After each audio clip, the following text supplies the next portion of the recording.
sentralnya adalah yang ku kehendaki ialah mengenal Dia dan kuasa kebangkitannya dan persekutuan dalam penderitaannya, di mana aku menjadi serupa dengan Dia dalam kematiannya. Bapak Ibu Saudaraku yang terkasih dalam Tuhan, kenapa si Paulus perlu menuliskan ini kepada jemaat yang ada di Filipi?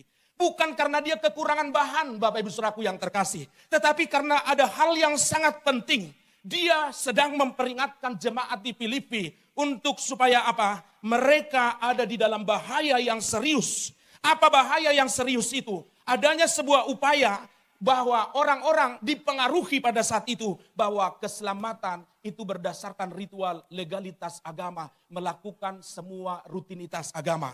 Nah, ini yang disampaikan oleh Paulus, bahwa semua hal berbicara tentang hal-hal yang sifatnya rutinitas. Dia sudah melakukan semuanya itu. Bahkan dia sempurna di dalam melakukan itu, Bapak Ibu Saudaraku. Tetapi apa yang dia lakukan secara sempurna itu dari sisi keagamaan, ternyata ketika dia berjumpa dengan Yesus yang hidup itu, semua pencapaiannya, semua kesalehannya, semua kebenaran yang selama ini dia kerjakan, ternyata tidak ada artinya apa-apa. Agama tidak menyelamatkan, Bapak Ibu Saudaraku. Dan juga kegiatan-kegiatan, entahkah kita khotbah kemana-mana, entahkah kita pelayanan kemana-mana. Kalau kita lakukan hanya sekedar rutinitas, tanpa ada sebuah hubungan yang sangat pribadi bersama dengan Tuhan, maka itu adalah kesia-siaan.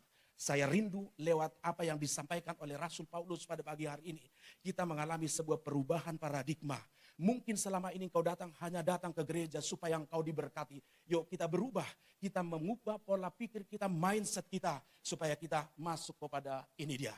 Mengenal Dia. Bapak Ibu Saudaraku yang terkasih dalam Tuhan, fokus daripada Paulus di sini, dia sudah mengalami pencapaian-pencapaian hebat di dalam kehidupannya. Tetapi setelah dia berjumpa dengan Yesus, semua pencapaian itu tidak ada artinya. Bapak Ibu Saudaraku, mungkin kau punya pencapaian, kau punya keberhasilan dalam bisnismu, kau punya keberhasilan dalam studimu, kau punya keberhasilan dalam usahamu, mungkin secara rohani, kau punya keberhasilan dalam hal pelayanan. Tapi saya ingin mengingatkan kita seperti apa yang disampaikan oleh Paulus, bahwa itu semua menjadi sebuah kesia-siaan, sebuah hal yang dia anggap sampah jika dia membandingkan itu semua dengan kasih karunia daripada Tuhan.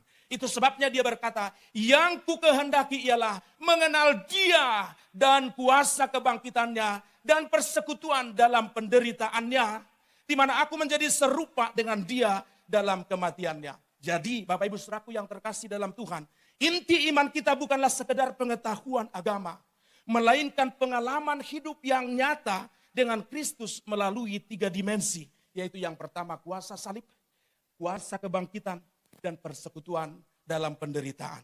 Katakan bersama saya, mengenal Dia.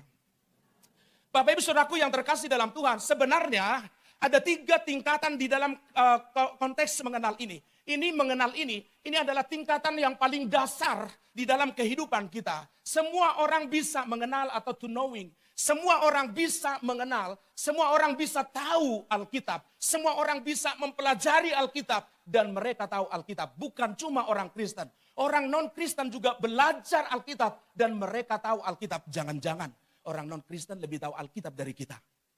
Kalau Bapak Ibu sering melihat apologet, maka Bapak Ibu lihat orang-orang di luar Kristen itu jago-jago terkait ayat-ayat Alkitab. Kalau kita hanya sampai di kata di dalam hal mengenal saja, maka kita tidak ada bedanya dengan orang-orang yang mempelajari Alkitab untuk mencari kelemahan Alkitab. Itu sebabnya saya ingin mengajak kita bukan sekedar di dalam tingkat pengenalan, tetapi kita masuk ke tingkat yang lebih tinggi yang namanya pengertian. Katakan pengertian. Tahu belum tentu mengerti. Ini adalah lapisan yang paling tinggi. Ini adalah lapisan yang paling dalam dibanding daripada mengenal. Bapak Ibu Saudaraku, bagaimana supaya kita bisa mengerti, understanding the word of God. Bapak Ibu Saudaraku yang terkasih, maka perlu hatimu mengalami perjumpaan dengan Tuhan. Paulus, dia tahu tentang Taurat, segala macam. Dia adalah ahli Taurat. Tetapi ketika dia mengalami perjumpaan dengan Tuhan, Apa yang dia tahu ternyata itu cuma sekedar sampah. Bapak Ibu Saudaraku yang terkasih. Tapi saya juga rindu mengajak kita bukan sekedar tahu, bukan sekedar mengerti, tetapi masuk kepada tingkat yang lebih tinggi, masuk kepada tingkat yang lebih dalam, yaitu tingkat yang ketiga, yaitu kalau bahasa Inggris suka menerjemahkan ini kepada dua hal. Yang pertama, wisdom. Saya nggak terlalu tertarik menggunakan ini kepada terjemahan wisdom. Karena Bapak Ibu bisa belajar hikmat kepada profesor, kepada orang-orang bijak.